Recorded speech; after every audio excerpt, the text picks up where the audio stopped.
Kia ora, guys. How's everyone doing today? Don't mind me, I'm actually used to talking off the cuff, so I'm actually going to read today. I've only got 4 minutes, so don't have too long.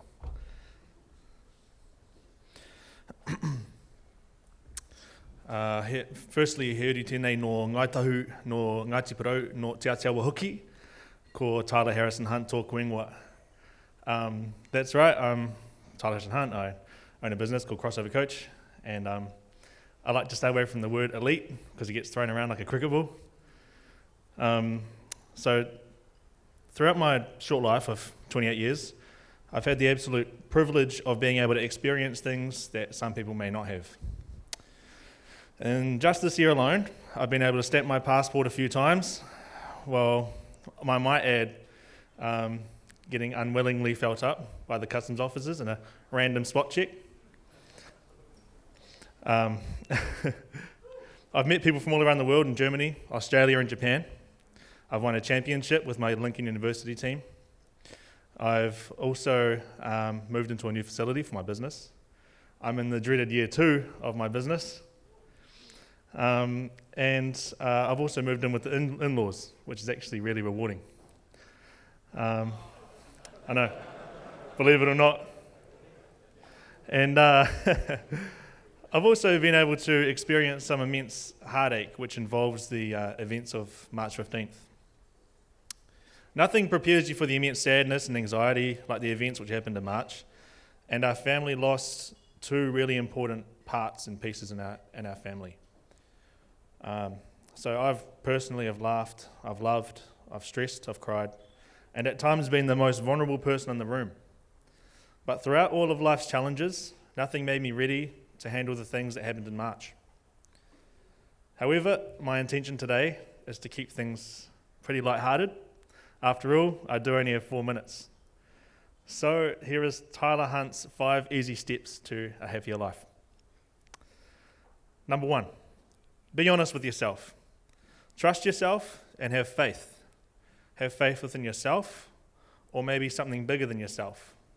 For me, I call it Allah or God, or for the regular folk, they call it karma. For if you are annoyingly optimistic, you will slow down your progress. If you do good, good will return to you. And if your business isn't booming just yet, have faith, for just like council consents, good things take time. Number 2, move. Now that may sound simple. However, when you move, you work out not only your body, but your mind. So shake off those biking clogs, slap on some skins, and burn off that IPA from the night before. And to my mammal mates that I pass on Cashmere Road, it's okay to have a mocha frappuccino. And if I beep at you hysterically, it's because I love you. Not because you're taking up most of the road. I love you guys. Alternatively, you can let the air out of the tyres and lift some tin. Or for you spiritually enlightened bunch, do some downward dog and get yourself on a yoga mat. Number 3, be charitable and give. It's pretty simple. This doesn't have to be financial either. It could be walking elderly across the street.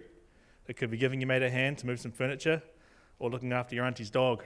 It's really rewarding, especially when you don't expect anything back.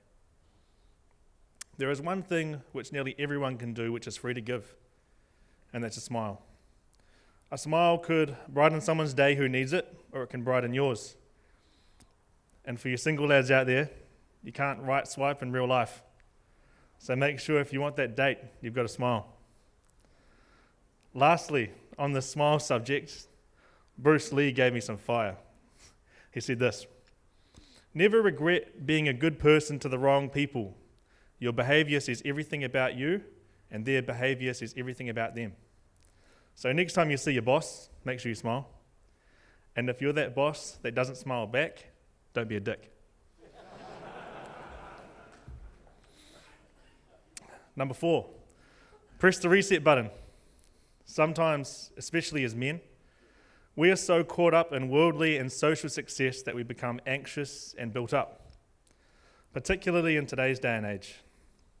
Pressing the reset button, mentally and physically, gets us back on track to be able to kill the day. Pressing the reset button could entail all of the above I've mentioned. It could be taking a mental health day off to walk up Rapaki track, or for the occasional lads, Rapaki. It could mean taking your kids out for ice cream in town, but the main thing you need to do is reset. As men, we slowly build ourselves up in work until we explode or break down, and for some reason you find yourself talking to your wife about your day, about work. It doesn't have to be like that. Number 5, travel. Travel the world, travel the country, travel the city. Meet new people, enjoy new cultures. Ask questions and be curious. This is probably of a high importance for me. For traveling, whether it be across the city or across the world, I delve deep into the lives of others, for it educates you, it inspires you, and it gives you a new aspect on life and the way that you do things, in business and in life and with your whānau. But most importantly, it gives you compassion. Compassion for others, compassion for yourself, and compassion for your community. It opens your eyes and helps you see the person inside. There's a saying out there that is said from the Prophet Muhammad. He said, "No two things have combined better than knowledge and patience." So ensure that you be patient. Now, number 6, I've added a bonus one. One that I find very important in my life, and it's sometimes quite hard for the tough buggers out there, but it's pretty big for me, and it's learn from woman. They say that behind every great man is a great woman. If I was to amend that to my liking, I would say behind every great man is a greater woman.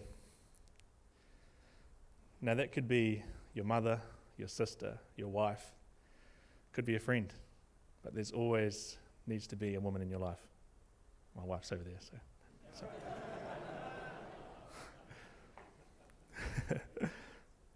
Now we can learn from women in a multitude of ways, but an important one for myself is a woman's ability to show compassion and understanding.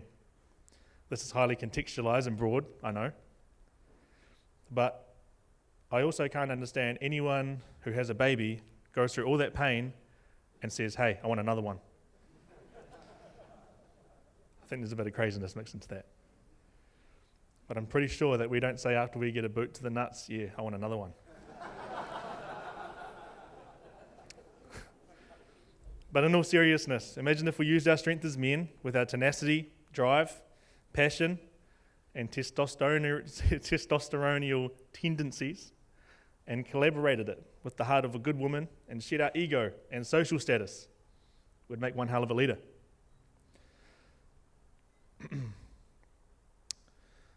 Now, here's how I've really pulled the wool over your guys' eyes.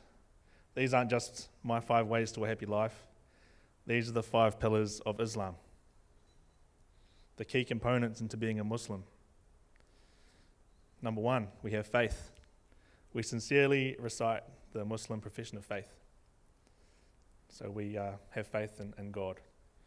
Number 2, we move. So we perform ritual prayers. We have to try our best to pray 5 times a day, which is sort of yogaic movement. So you could say that I'm that spiritual guy that does the downward dog all the time. Number 3, we give to charity. We have to pay a charity to benefit the poor and the needy, whether it be through money or through a smile. Number 4, we press the reset button. We fast during the month of Ramadan, which is 30 days of fasting from sunrise to sunset. That resets our minds and our bodies, and it's pretty tough, I'll be honest with you. Feel sorry for the blokes on the other side of the world. And lastly, we travel. So we take a pilgrimage to a place called Mecca. We have around 160 countries all come together in one, and we pretty much pick each other's brain apart. It's good fun. One day I'll go there. So when you see someone who dresses different to us or talks different to us, just remember they're more like us than people realize.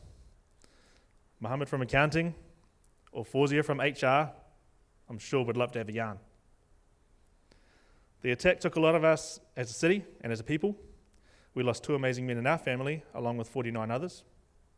People who I would pray next to, people who I would joke with, but most importantly, people who welcomed me and brought a light to my life. I also believe that this racist and vile attack brought forward a phoenix out of the ashes and blessed people in turn. Muhammad says, what has reached you was never meant to reach you, and what has missed you was never meant to reach you either. So I think it's meant to be that I'm standing here today with you all, and I think that tangata whenua and our new whānau have many, many years together.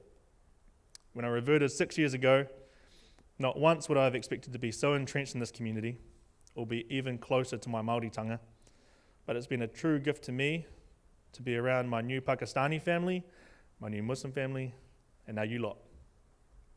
So thank you for your time, and remember to say g'day to someone new. You would never realise how similar you really are. It's called humanity. Nō reira, tēnā koutou, tēnā rā tātou katoa.